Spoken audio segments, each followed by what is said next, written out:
नमस्कार सभी साथियों का यहाँ आने के लिए धन्यवाद। पहले मेरे साथ जो गोपालगंज के हम लोग के साथी हैं, इनका मैं परिचय आपसे करा दूं। मेरे बगल में बैठे हुए हैं बाएं साइड में यहाँ जिला के अध्यक्ष राधा रमन मिश्रा जी हैं।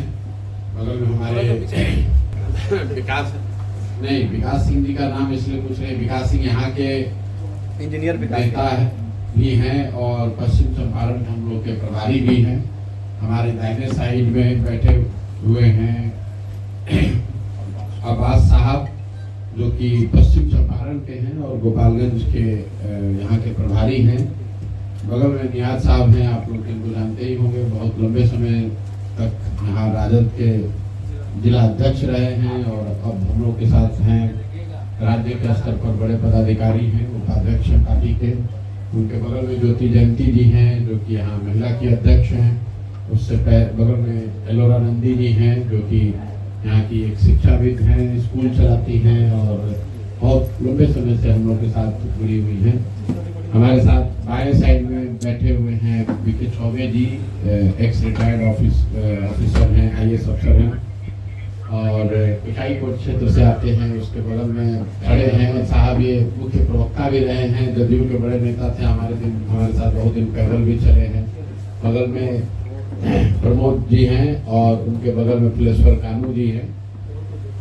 इधर से कुछ साथी हमारे जो जिला के पदाधिकारी लोग हैं, सामने इनका परिचय मैं आपसे इसलिए करा रहा हूँ कि पिछली बार जब मैं आया था गोपालगंज पैदल चलते हुए, तब तो कोई संगठन नहीं था। अब इन्हीं लोगों के कंधे पर संगठन है यहाँ, तो इन सबका धन्यवाद करना चाहते हैं। और आज 2 साल के बाद मैं गोपालगंज आया हूँ। भोरे में एक छोटा सा हम लोग का कार्यक्रम है, तो भोरे में जाएंगे, वहाँ पर लोगों से मिलेंगे। और बाकी आपके अगर जिला के स्तर के या राज्य के स्तर के कोई सवाल है तो आप सवाल कर लीजिए। सवाल हम ही से खाली मत कीजिएगा, जन सुराज से जो सारे संबंधित सवाल है तो इन्हीं लोग से कीजिएगा, क्योंकि यही लोग बैठे हैं और यही लोग यहाँ पर चला रहे हैं जन सुराज को। तो सवालों का सिलसिला आप शुरू करें। उससे पहले मैं चाहूंगा कि अगर जिला अध्यक्ष जी हैं राधा रमन जी या कोई भी साथी अगर कुछ बोलना चाहते हैं तो 2 मिनट समय लेकर बोल सकते हैं। बाकी आप लोग पहला सवाल है, आप जैसे कोई कुछ बोलना चाहते हैं तो कोई बोलना चाहता है तो ठीक। मेरा पहला सवाल है कि बागेश्वर धाम का पंडित धीरेन्द्र शास्त्री ने भोरे में 5 दिवसीय कार्यक्रम किया था जिसमें हिंदू राष्ट्र की घोषणा की, और आप भी हमारा गोपालगंज जिला में आम सभा करने जा रहे हैं, उसी स्थान को क्यों चुने? नहीं, देखिए, हिंदू राष्ट्र की घोषणा कोई बाबा थोड़े ही न कर सकते।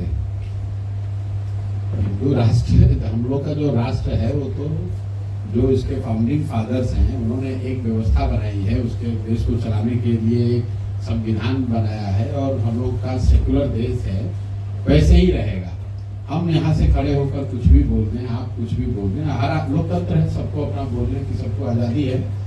लेकिन देश को कोई बाबा नहीं चलाते हैं, देश को देश के जनप्रतिनिधि चुने हुए सांसद चलाते हैं। सेकुलर देश है और उसको चलाने के लिए एक व्यवस्था बनी हुई है जिसको हम संविधान कहते हैं। और संविधान की प्रस्तावना में और संविधान की भावना में देश को सेकुलर देश ही, सर्वधर्म सम्मान वाली बात ही है। बाकी कोई बाबा आकर क्या कहता है उसका कोई बहुत महत्व नहीं है। भोरे में ही पहला सभा नहीं, भोरे में क्यों की है इसका कोई, जिला के लोगों ने जहाँ पर कहा वहीं पर कर रहे हैं। ये कोई उसके पीछे कोई स्ट्रेटेजिक सोच नहीं है कि भोरे में क्यों कर रहे हैं और बैकुंठपुर में क्यों नहीं कर रहे हैं या कुचाईकोट में क्यों नहीं कर रहे हैं, हथुआ में क्यों नहीं कर रहे हैं। पहले जब पैदल यहाँ चले हैं तो पूरा गोपालगंज ही चले हैं। अब जब वापस आए हैं लोगों ने कहा भैया भोरे में किया जाए तो भोरे में कर रहे हैं। गोपालगंज के MLC है राजीव कुमार, वह जो है भाषण दे रहे थे तो उसमें बोले कि हमने जो चुनाव जीता है 18 करोड़ रुपए की लागत आई।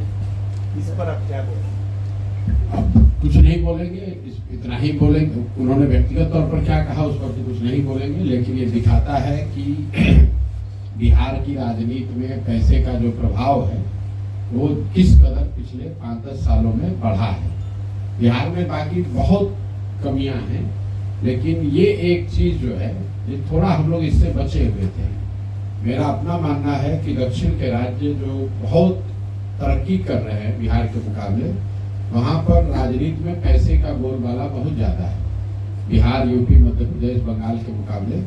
लेकिन पिछले 2 साल से जब मैं बिहार में घूम रहा हूँ तो मुझे ये देखने को मिल रहा है कि अब बिहार में भी धीरे धीरे जाति के साथ साथ धर्म के धार्मिक उन्माद और पैसे का भी प्रभाव शुरू हो गया है। और इसकी शुरुआत मुझे लग रहा है कि निचले स्तर से हुई है। विधायक और सांसद के मुकाबले जो मुखिया का चुनाव है, जो नीचे स्तर के प्रमुख के जो चुनाव हो रहे हैं, जो जिला पार्षद के चुनाव हो रहे हैं, उसमें पैसे का प्रभाव बहुत तेजी से बढ़ा है। जो लोग पुराने यहाँ मुखिया हैं, आप लोग भी समाज में रहते हैं, 2001-2006 तक मुखिया के चुनाव में कोई पैसा खर्च नहीं हो रहा था। लेकिन जो 16 में 21 में मुखिया लोग चुनकर आए हैं, ज्यादातर साथी उसमें बता रहे हैं कि बहुत पैसा खर्च हुआ है। कितना हुआ है उसको लेकर अनुमान लगाया जा सकता है, कई बार आदमी बढ़ाकर भी बताता है।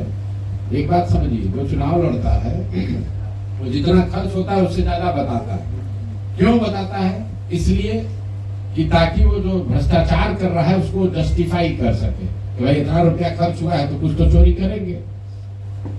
और जो ये डायरेक्ट इलेक्शन नहीं है, जैसे प्रमुख का चुनाव है, जिला परिषद के चेयरमैन का चुनाव है, या जो जनप्रतिनिधियों के एमएलसी का चुनाव है, तो स्वाभाविक तौर पर जब मुखिया या उनको चुनने वाले लोग बहुत खर्चा करके आएंगे तो वोट देते समय उसकी कीमत भी लगाएंगे।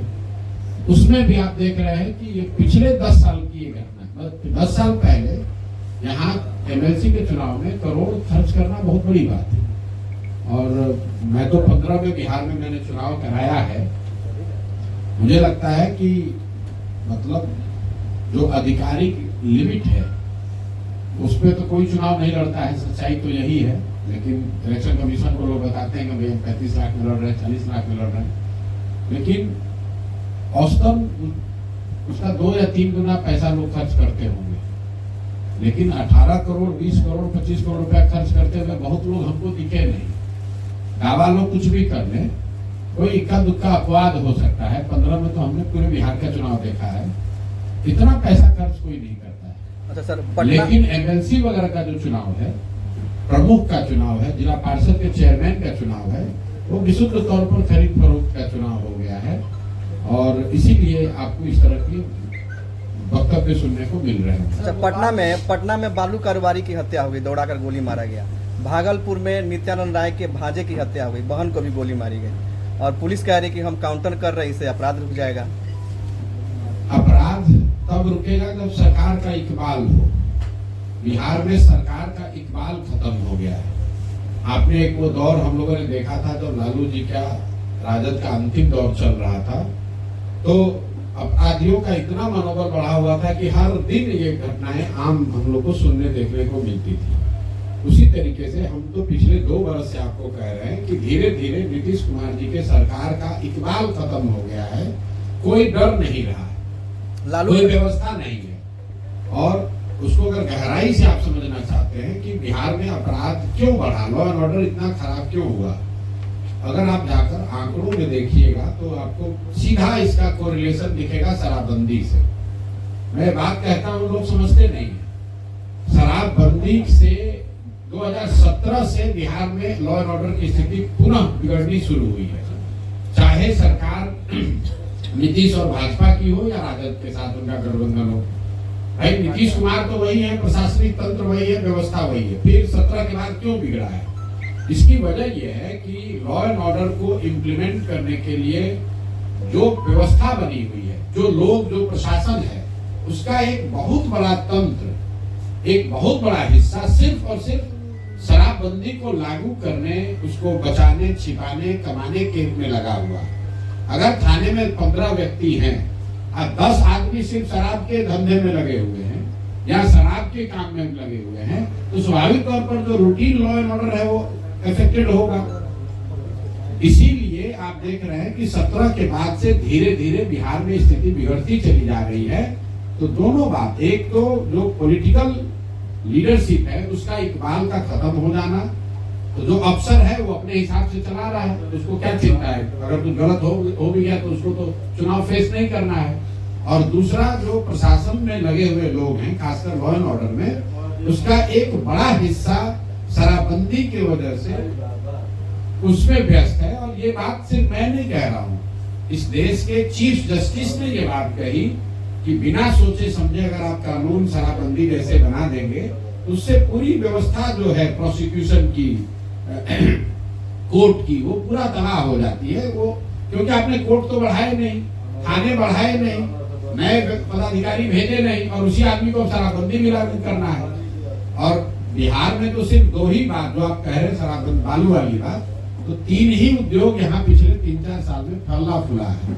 एक है शराब माफिया, दूसरा है बालू माफिया, और तीसरा जो अनाज वाले माफिया है, जिसकी चर्चा आप लोग कम करते हैं, कि 5 किलो अनाज से जो 4 किलो मिल रहा है, तो ये अनाज को पैसे में कन्वर्ट करना और पैसे को फिर से वापस अनाज में लाना, हम तो कम से कम 2-2.5 साल से यही देख रहे हैं कि हर जिले में, गोपालगंज में भी आपके नाम आप लोग नहीं लीजिएगा, गोपालगंज में भी आपको मालूम है कि कौन शराब माफिया है, आपको मालूम है कौन बालू माफिया है, और आपको ये भी मालूम है कि कौन यहाँ अनाज का माफिया है। हर जिले में बन गया, पूरी व्यवस्था बन गई है। तो जब ये इस तरह के माफिया ही उनका ही दबदबा होगा तो लॉ एंड ऑर्डर बिगड़ने का कारण वो भी है। अच्छा, आपने कहा यादव का जिस तरह परिवार पॉलिटिक्स में शामिल हुआ है, उसी तरह नीतीश कुमार जी के बेटे के निशांत का भी राजनीति में आने का। देखिए, ये आप पत्रकार हैं, आप इस तरह का स्पेकुलेशन कर सकते हैं। मेरा अपना एक तरीका है, जो व्यक्ति राजनीति में नहीं है उस पर मैं टीका टिप्पणी नहीं करता। लालू जी के परिवार के भी जो बच्चे राजनीति में नहीं है, उस पर हम आज तक कोई टीका टिप्पणी नहीं करते। वो क्या करते हैं, क्या पहनते हैं, कहाँ रहते हैं, वो उनका व्यक्तिगत मामला है। राजनीति में टीका टिप्पणी उस पर होनी चाहिए जो सार्वजनिक जीवन में है। जहां तक मैं समझता हूँ, नीतीश जी के जो लड़के हैं वो अभी राजनीति में नहीं है। ये पत्रकार लोग जबरदस्ती आप लोग रोज चला रहे हैं। जब राजनीति में आएंगे, अगर आते हैं, तब उस पर टीका टिप्पणी की जाएगी। आपके पास, हमारे पास, जनता के पास अवसर होगा जांचने का, परखने का, कमेंट करने का। अभी से उस पर अनावश्यक टीका टिप्पणी मुझे लगता है कि गैर जरूरी है। और बिहार में बात करने के लिए इतने गंभीर मुद्दा है, उस पर बात न करके किसका लड़का, अरे जब आएगा तब बात किया जाएगा। जहाँ तक मैं समझता हूँ कि ये उचित नहीं। आपने कहा था कि राघोपुर से चुनाव लड़ेंगे, तो तेजस्वी का ही विधानसभा आपने क्यों चुना? फिर आप पत्रकार लोग भी बिहार में बात को पूरा सुनते नहीं है। लोगों ने ये पूछा कि आप चुनाव लड़ेंगे कि नहीं लड़ेंगे, तो मैंने ये कहा है कि मैं पार्टी से ऊपर नहीं हूँ। पार्टी जो तय करेगी वो हम करेंगे। पार्टी अगर तय करेगी कि राघोपुर से आपको चुनाव लड़ना है तो राघोपुर से चुनाव लड़ेंगे। मैंने उसमें ये भी कहा कि हम लोग की अभी चुनाव लड़ने की आवेदन की प्रक्रिया चल रही है। हमने तो आवेदन नहीं दिया है, लेकिन मेरी जानकारी में है कि किसी कार्यकर्ता साथी ने, जन स्वराज के किसी साथी ने उत्साह में या अपने जो भी उसकी मंशा रही हो, उसने मेरे नाम से राघोपुर से आवेदन दे दिया है। मैंने ये कहा है, मैंने ये नहीं कहा कि हम कह रहे हैं कि लड़ेंगे कि नहीं लड़ेंगे। पार्टी का नेतृत्व सब लोग बैठ के तय करेंगे। अगर सब लोग तय करेगा कि नहीं राघोपुर से ही लड़ना है तो लड़ेंगे, उसमें कोई दिक्कत नहीं है। बिहार में तमाम राजनीतिक पार्टियां आती है और आने के बाद तमाम अपने दावे करती है कि मैं ये करूंगा, जो भी बात सभी पार्टियां। लेकिन आप पर लोग क्यों विश्वास करें और आपने क्यों कि आप जो राजनीति करेंगे? मेरे पर जनता बिल्कुल विश्वास न करे। आपने बात ठीक कहा कि जो दल, जो नेता आता है वो यही कहता है कि हमको वोट दीजिए, हम सुधार देंगे। आप पत्रकार हैं, जाकर देख लीजिए 2.5 बरस में अगर मैंने ये कहा हो कहीं पर भी कि प्रशांत किशोर पर भरोसा करने से, प्रशांत किशोर को वोट देने से आपका जीवन सुधरेगा, हम तो इसका उल्टा बात बता रहे हैं कि भाई आपका जीवन तब सुधरेगा जब आप इसको सुधारना चाहेंगे, आप सही लोगों को वोट देंगे। प्रशांत किशोर को या धनसुराज को भी अगर आप जिता कर ले आएंगे, अगर धनसुराज को भी जिता कर ले आएंगे और धनसुराज के लोग जनता के प्रति उत्तरदायी न हो, अगर हम लोग में ये डर न हो कि हम काम नहीं करेंगे तो जनता हटा देगी, तो हम लोग भी काम नहीं करेंगे। तो आप बिल्कुल हमारी बातों पर भरोसा न करें। हम लोग जो कर रहे हैं उसको देखिए, जांचिए, परखिए। अच्छा लगे तो जुड़िए, न अच्छा लगे तो जिसके साथ पहले से जो एक्सपायरी दवा खा रहे हैं वही खाते रहिए। निर्णय जनता को करना है कि जो जिसको भाजपा को, राजद को, जदयू को आपने 30-35 साल देख लिया, 30-35 साल में आपको लाभ नहीं हुआ। अब एक नई दवा जिसका नाम है जन सुराज वो आया है, आपकी मर्जी, जो जिसका लाभ हो भी सकता है और जैसा आपके शब्द है कि शायद लाभ न भी हो। तो एक दवा है जो कि जिसका कोई असर नहीं आपको मालूम है, और एक दवा है जिसका लाभ हो भी सकता है, नहीं भी हो सकता है। तो कौन सा दवा आप चूज कीजिएगा, आप बताइए भाई। भाजपा, राजद, जदयू को तो आपने 20 साल हमने देख लिया, उससे तो कोई फायदा हुआ नहीं। तो आप अब जनता के विवेक पर है कि कोई नई दवा, नया विकल्प जन सुराज आया है, उसको ट्राई किया जाए कि न ट्राई किया जाए। अच्छा, जिस तरह से नीतीश कुमार किसी न किसी पार्टी से गठबंधन करके सरकार चलाते हैं, कारणवश अगर आपकी सीट पूरा नहीं हो पाती है तो क्या आप नीतीश जी से गठबंधन करेंगे कि नहीं? भाई, हम लोग का गठबंधन पहले हो गया बिहार की जनता के साथ, और जन सुराज ने कह दिया कि हम लोग लड़ेंगे 243 सीट। तो 243 सीट के आगे तो कोई सीट है नहीं जिस पर गठबंधन हो जाए। फिर आपने कहा कि चुनाव जीतने के बाद क्या होगा, उसके लिए भी हमने कह दिया कि हम लोग का अपना तरीका है, हम लोग अर्श पर मरेंगे या फर्श पर मरेंगे।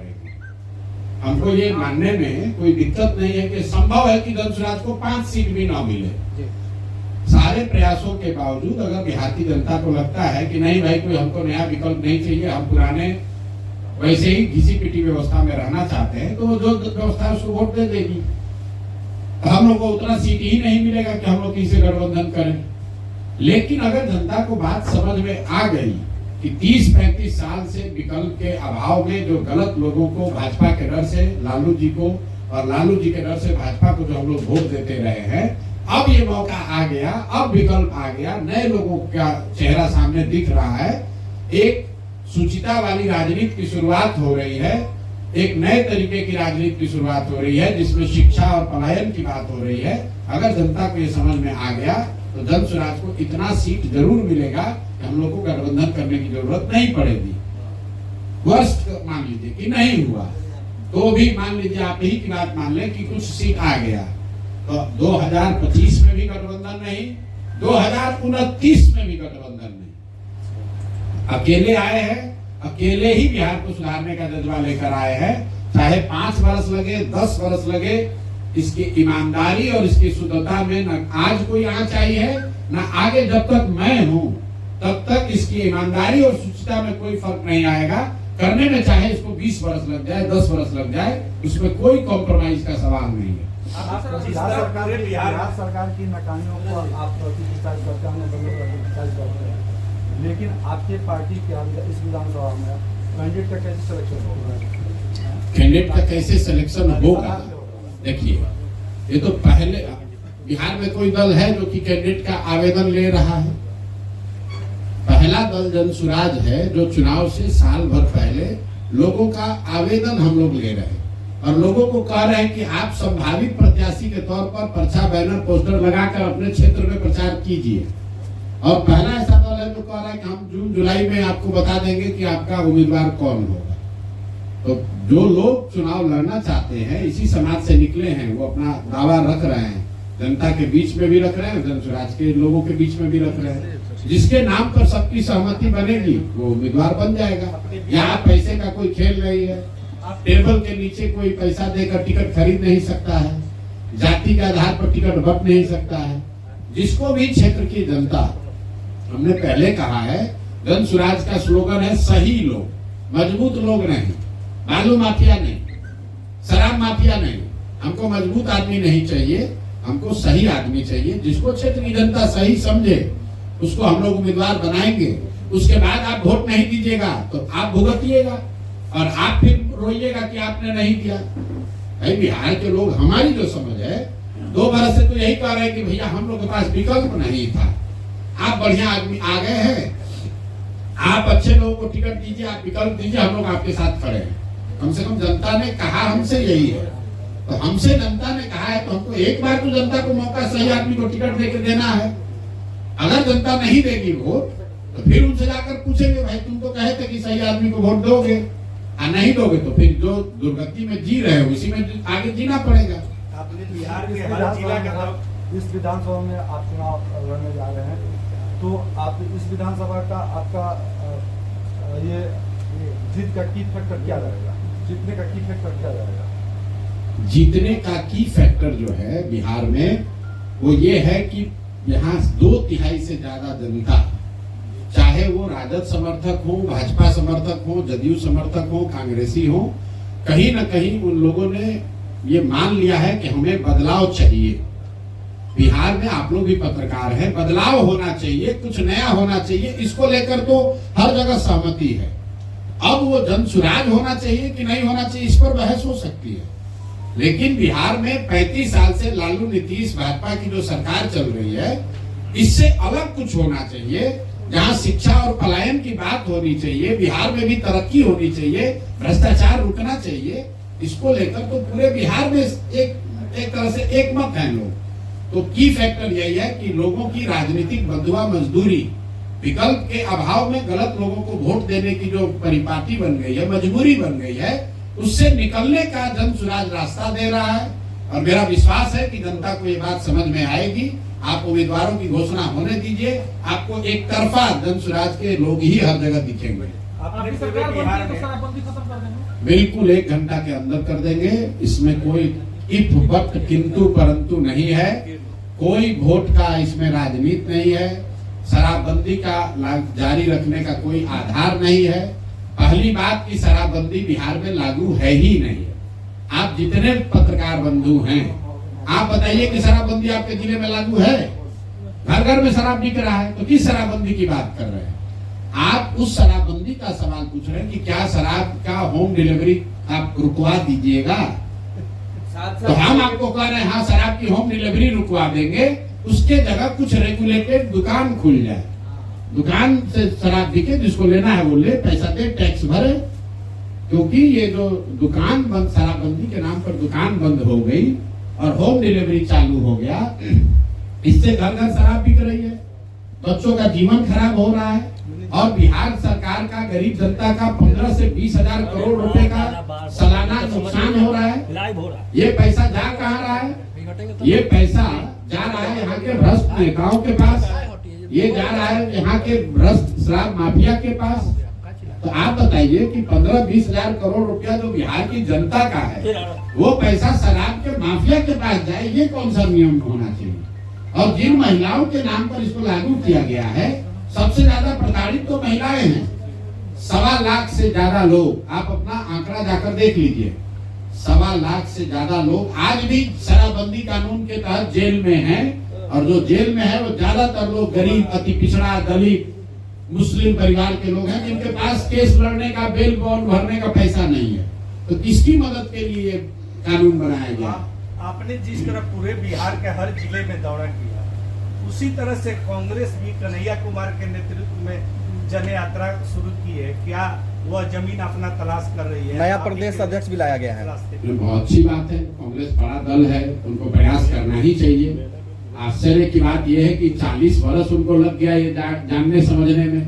भाई कांग्रेस तो 1985 में बिहार को में रूलिंग पार्टी थी, तो 85 से 2025 मतलब 40 वर्ष हो गया। 40 वर्ष के बाद ही सही, अगर हम लोग के प्रयास से कांग्रेस जग जाए या कोई दूसरा दल जग जाए, यही तो ताकत हम आपको बता रहे हैं कि जन सुराज के आने से बिहार नहीं सुधरेगा। जन सुराज के आने से यहाँ लोकतंत्र जिंदा होगा। सारी पार्टियों पर यह दबाव होगा कि हम काम नहीं करेंगे तो हमको जनता वोट नहीं देगी। तो कांग्रेस भी सजग होगी, राजद भी सजग होगा। राजद भी मुसलमानों को जो बंधुआ मजदूर समझता है वो नहीं समझेगा। नीतीश भाजपा भी हिंदू समाज के जिन लोगों को अपना बंधुआ मजदूर समझते हैं कि लालू के डर से हम ही को वोट देगा, वो लोग भी डरेंगे। तो ओवरऑल बिहार का फायदा होगा। जनसुराज करे ना करे, जनसुराज के इस प्रयास से बिहार के लोगों का, बिहार की व्यवस्था का सुधार होना ही होना है। क्योंकि सब राजनीतिक दल जब कंपटीशन होगा तो सारे राजनीतिक दल सजग होंगे, सब लोग प्रयास करेंगे, सबके कार्यकर्ता जमीन पर उतरेंगे। तो अगर राजनीतिक दलों के कार्यकर्ता, नेता जनता के बीच में जाते हैं तो फायदा तो जनता का है, बिहार की जनता का है। अच्छा, आखिरी सवाल, लालू फैमिली पर ईडी कार्रवाई को किस रूप में आप देखते हैं? लालू फैमिली पर ईडी कार्रवाई और सीबीआई कार्रवाई कोई पहली बार तो हो नहीं रहा है। पिछले 30-40 सालों से लालू जी का जेल और कोर्ट से बराबर का ही नाता है, आते जाते रहते हैं। अब उन पर जब केस है तो केस में एजेंसी उनको घेरेगी। दो बात है, जो उनके समर्थक हैं वो कह सकते हैं कि भाई उन पर सरकार उनको परेशान कर रही है। आपको ये पूछना चाहिए कि भाई लालू जी के जब यूपीए की सरकार थी, लालू जी की सरकार थी, तब भी सीबीआई उनको पकड़ कर ले गई थी, तब भी सीबीआई उन पर केस कर रही थी। जब पहली बार लालू जी पर चार्जशीट हुआ उस समय तो देवगौड़ा जी प्रधानमंत्री थे, लालू जी के बनाए हुए सरकार के दौरान ही उन पर सीबीआई ने एक्शन लिया था। तो ये चारा घोटाला से जो दौर शुरू हुआ है पिछले 30-40 सालों से लालू जी पर इस तरह की कार्रवाई या उनसे जुड़े हुए लोगों पर होती रही है। उसमें कितनी सच्चाई है नहीं सच्चाई है हम नहीं जानते हैं, लेकिन जो यहाँ पर कानूनी व्यवस्था है उसके तहत कार्रवाई हो रही है। जहां तक मुझे लगता है कि इस कार्रवाई को अपने गति से होने देना चाहिए, दूध का दूध पानी का पानी हो जाएगा। बिहार का सबसे बड़ा समस्या है पलायन, कैसे सर उसे रोक पाएंगे? जो और अगर 1000 बार पिछले 2.5 वर्षों में गांव-गांव जाकर हमने बताया कि बिहार में पलायन को, अगर लोगों के पलायन को रोकना है तो उसके लिए सबसे पहले पूंजी का पलायन रोकना है। पूंजी के पलायन के रुकने से बुद्धि का पलायन रुकेगा, और बुद्धि का पलायन अगर रुक जाए तो श्रम का पलायन अपने आप रुक जाएगा। हर साल बिहार से जो 2.5 लाख करोड़ रुपया बैंकों के माध्यम से आपका हमारा पैसा बिहार से बाहर जा रहा है, उस पैसे को जनसुराज रोकना चाहता है। अगर बैंकों से ये पैसा बाहर जाना रुक जाए तो हर साल बिहार में 2 से 2.5 लाख करोड़ रुपया अलग से बजट के अलावा 2 से 2.5 लाख रुपए का निवेश होने लगेगा। जैसे ही ये पैसा यहाँ रहने लगे तो लोग बहुत बड़ी संख्या में यहाँ छोटे मोटे रोजी रोजगार शुरू हो जाएंगे, और उसी से हम लोग कह रहे हैं कि साल भर के अंदर पलायन रुकेगा। दूसरा पलायन रोकने के लिए हम लोगों ने ये कहा कि अगर मनरेगा को खेती से जोड़ दिया जाए तो बहुत बड़ी संख्या में जो कृषि आधारित मजदूर बाहर जा रहे हैं वो बिहार में ही कृषि आधारित जो क्षेत्र में मजदूरी कर पाएंगे। तो जनसुराज ने 2 रास्ते बताए हैं, पूंजी का पलायन रोककर बुद्धि और श्रम का पलायन रोका जाए, और दूसरा जो खेती आधारित व्यवस्था है उसमें मनरेगा को खेती से जोड़कर बहुत बड़ी संख्या में जो खेतिहर मजदूर हैं उनके पलायन को रोकने की बात कही गई है। सर आप जिस तरह कह रहे हैं कि शराबबंदी 1 घंटा में शुरू कर देंगे, क्योंकि आप गोपालगंज में प्रेस कॉन्फ्रेंस कर रहे हैं, नई स्थिति में गोपालगंज की 3 समस्या सदियों से रहा है, और जो भी पार्टी आता है कहता है गंडक गुंडा और गन्ना, और उसके जो समस्या रहा है सदियों से आते रहा है। तो क्या आप आश्वस्त करेंगे गोपालगंज की जनता को? इसी तरह का भाषण कर दिए। मैं गोपालगंज की जनता को ये कहूंगा कि अगर पूरा बिहार डूब रहा है तो उसमें गोपालगंज नहीं सुधर सकता है। अगर जहाज डूबेगा तो उसमें बैठा हुआ हर आदमी डूबेगा। पूरे बिहार में अगर चीनी मिल बंद हो रहा है तो गोपालगंज में गन्ना किसानों का भला नहीं हो सकता है। अगर पूरे बिहार में बाढ़ और नदियों के कटाव की समस्या है तो यहाँ पर गंडक की समस्या से निजात नहीं दिलाया जा सकता है।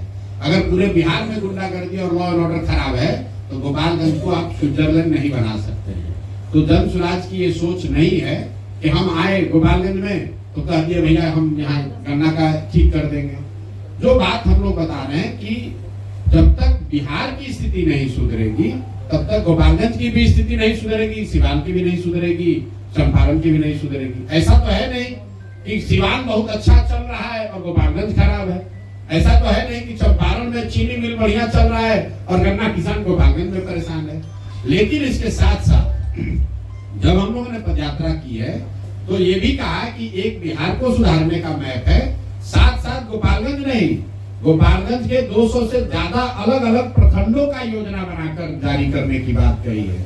आप पूरे गोपालगंज की बात कर रहे हैं, यहाँ पर अंतर्राज्यीय बस अड्डा बनना चाहिए, इसकी भी बात करनी है। और जो गंडक के कटाव का मामला है, बाढ़ का मामला है, उसकी भी बात करनी है। आप जल जमाव की जो यहाँ समस्या है उसकी बात आप नहीं कर रहे हैं। गोपालगंज में आधा अगर पंचायत बाढ़ से प्रभावित है तो करीब करीब आधा पंचायत में जल जमाव की भी तो समस्या है। ऐसा तो नहीं है कि यहाँ 2 चीनी मिल जो चल रहा है वहां पर भी जो उस गन्ने के तौल में जो चोरी हो रही है उसकी तो उसका तो आप सवाल नहीं उठा रहे। जो यूपी के मुकाबले यहाँ कम पैसा गन्ने को मिल रहा है, गन्ने के उत्पादकों को मिल रहा है, उसकी बात आप नहीं कर रहे हैं। जो गन्ने की 3 क्वालिटी है और वो 3 क्वालिटी में कैसे मिल मालिक जबरदस्ती आपको वो गन्ना उपजाने पर मजबूर कर रहे हैं जिसमें कीड़ा ज्यादा लग रहा है। हम तो गांव-गांव जाके ये समस्याओं को हमने देखा है, हमको पत्रकार वार्ता में आके जानने की जरूरत नहीं है। हर पंचायत का ये समस्या बताया गया है। मुझे लगता है कि गन्ने का जो ये किस्म है, जो 3 जो श्रेणी है, वो तो सबसे बड़ी समस्या किसानों ने मुझे वो बताया कि जो किसान यहाँ गन्ना उपजाता था उसको हटाकर मिल वाले कह रहे हैं कि तुम हमारा वाला उपजाओ, ग्रेड ए वाला, और उस ग्रेड ए में इतना ज्यादा कीड़ा लग रहा है कि उस बेचारा ऐसे ही नुकसान हो रहा है। वही हाल है तो यहाँ पर सबसे बड़ी चोरी तो यहाँ पर तौल में है, गन्ना के तौल में जो चोरी है वो माफिया की तो बात ही नहीं कर रहे हैं आप लोग। तो जब तक पूरी व्यवस्था नहीं सुधरेगी तो सिर्फ गन्ना गंडक गुंडई की बात करने से नहीं होगा। ये तो बात 40 साल से चल रही है। मैं आपको ये कहना चाह रहा हूँ कि बिहार की व्यवस्था सुधरेगी तो जब गोपालगंज भी सुधरेगा। और जहाँ तक जनसुराज की समझ की बात है तो 2 साल हमने यही तो लगाया है कि गांव-गांव जाकर समझे कि गोपालगंज के गांव में, बेतिया के गांव में, सुपौल के गांव में क्या समस्या है, ताकि जब व्यवस्था को सुधारने का अवसर मिले तो निचले स्तर पर जो जानकारी इकट्ठा की गई है उसको देखकर कोई न कोई रास्ता निकाला जाए। आखिरी सवाल है सर कि 29 मार्च को अमित शाह भी आ रहे हैं बिहार में, कई बड़ी पार्टी कब आ रहे हैं? 29 मार्च को। हाँ। तो क्या लग रहा है कि विधानसभा चुनाव वो निर्धारित समय पे हो जाएगी या पहले हो जाएगी? भाई आपने अभी आपको एक कार्यक्रम पता चला कि अमित शाह आ रहे हैं 29 मार्च को। हम आपको बिना उनके कार्यक्रम के जाने हुए बता देते कि अगले 6 महीना में प्रधानमंत्री और अमित शाह को पूरे देश में सबसे ज्यादा प्यार बिहार से ही हो जाएगा। सारी योजनाओं की घोषणा बिहार से ही होगी। बजट अब बिहार के लिए ही बनेगा। किसान निधि का बटन जो प्रधानमंत्री को दबाना है वो भी आके बिहार से दबाएंगे। अब नवंबर के बाद फिर अगले चुनाव तक भूल जाएंगे। तो इसमें नई बात क्या है? अमित शाह बिहार के बारे में कितना सूचित है, कितना जानकारी है। जब वो आएंगे तो आप लोग पत्रकार वार्ता कीजिएगा। हमसे तो आप सवाल पूछ रहे हैं, अमित शाह से पूछिएगा गोपालगंज आ रहे हैं कि कहाँ आ रहे हैं? पटना आ रहे हैं। पटना आ रहे हैं। चलिए पटना आ रहे हैं तो पटना के पत्रकारों को पूछिएगा कि कितना बिहार में जिला है, यही बताइए। कई गो जिला है ये बताइए। बिहार में अभी बीपीएससी के बच्चों पर लाठी चली तो अमित शाह कहाँ थे? गुजरात में अगर किसी बच्चे पर लाठी चल जाए तो प्रधानमंत्री और गृह मंत्री वहां तुरंत पहुंच जाएंगे। गुजरात में एक दिन बाढ़ आता है, पूरा केंद्र सरकार वहां जाकर बैठती है। बिहार में हर साल बाढ़ आता है, कोई सुध लेने नहीं आता है। आपने अमित शाह मोदी का कोई बयान सुना? आप यहाँ चीनी मिल पर कुछ बोले? यहाँ के बिहार के लोग जो जाकर गुजरात में मजदूरी कर रहे हैं उस पर बोले जरा अमित शाह? अमित शाह जी से इतना मैं आग्रह करूंगा कि जो गुजरात में बिहार के लड़के गए हैं मजदूरी करने, जितना मजदूरी गुजरात के लोगों को मिल रहा है उतना ही मजदूरी खाली आप बिहार के लड़कों को दिलवा दीजिए। फैक्ट्री तो आप जीवन भर लगा नहीं, आप लोगों से 12 साल हो गए। जितनी मजदूरी गुजरात के बच्चों को मिल रही है गुजरात के फैक्ट्रियों में, उतनी ही मजदूरी आप खाली बिहार के बच्चों को दिलवा दीजिए। उन्हीं फैक्ट्री में गुजरात के लोगों को मजदूरी मिल रहा है 20,000 और बिहार के गरीब बच्चे जाकर उसी फैक्ट्री में 12,000 रुपए में काम कर रहे हैं। आपको हमारी बात पर भरोसा नहीं है? आप चलिए सूरत में, एक अकेले सूरत में 5 लाख से ज्यादा बिहार का बच्चा मजदूर है। चलिए मौरबी का जितना सिरेमिक फैक्ट्री है, इसी गर्मी में हम लोग यहाँ बैठे, बाहर धूप लग रही है, इसी चिलचिलाती गर्मी में मौरबी के जितने सिरेमिक फैक्ट्री हैं उसमें सब बिहार के बच्चे मजदूरी कर रहे हैं। अमित शाह उनके लिए कुछ कर दे भाई। बिहार में नहीं करा पा रहे, गुजरात में करा दो। वोट लेने की बात होगी तो सबको बिहार याद आएगा। आपने कहा अभी कांग्रेस वाले कुछ कर रहे हैं। आप लोग कोई पत्रकार ये नहीं पूछ रहे हैं कि कांग्रेस के एक नए अभी मुख्यमंत्री बने हैं तेलंगाना में, नाम है रेवंत रेड्डी। 2 बरस पहले अभी मुख्यमंत्री बने हैं, जुमा 2 बरस हुआ है। तो मुख्यमंत्री बनने के बाद उसने कहा, उस आदमी ने, कि बिहारियों का डीएनए है मजदूरी करने वाला। मतलब बिहार के लोग पैदा ही हुए हैं मजदूरी करने के लिए। रेवंत रेड्डी के शब्द हैं। जो भी कांग्रेस के नेता यहाँ आ रहे हैं जरा उनसे ये पूछिएगा तो भाई तुम्हारा यही सोच है? हम लोग जब मजदूरी करने के लिए ही पैदा हुए हैं तो काहे के लिए यहाँ यात्रा कर रहे हो? क्यों वोट मांगने आ रहे हो? तेलंगाना में ही वोट मांग कर बना लो सरकार।